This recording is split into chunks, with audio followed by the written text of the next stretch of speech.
Hello everybody, welcome back to our parent recap. This week we did a one-off talking about discipleship and what does it mean to be a follower of Jesus.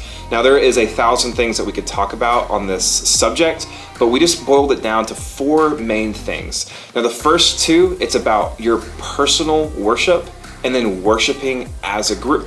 So for personal worship, that can be a quiet time, reading scripture, studying by yourself, worshiping by yourself in song. And these are key parts of walking in faith with Jesus.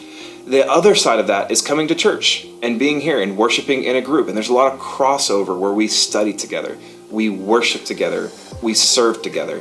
And this is another aspect of what it means to be a Christian and to be a faithful follower of Jesus.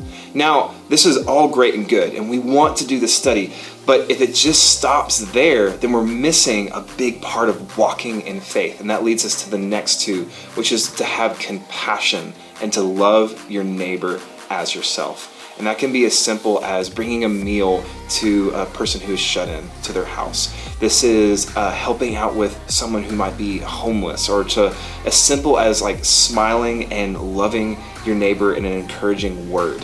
And this is something that's so key, but it's also just personal to you.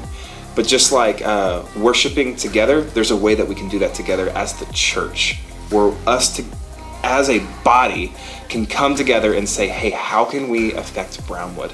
How can we reach out and see maybe problems or issues that are in our own town and say, hey, let's come together and be Jesus to this town. So with those 4 things, hey, we have the personal and private, but we also have the corporate. And so this is a great talking point for your student. It's like, hey, how do you worship God by yourself? And maybe why do we go to church? And my prayer is that when you have this conversation, it's going to lead to great things within y'all's relationship and the relationship with faith and the church. As always, it's a pleasure to serve you and your kids, and we'll see you next time.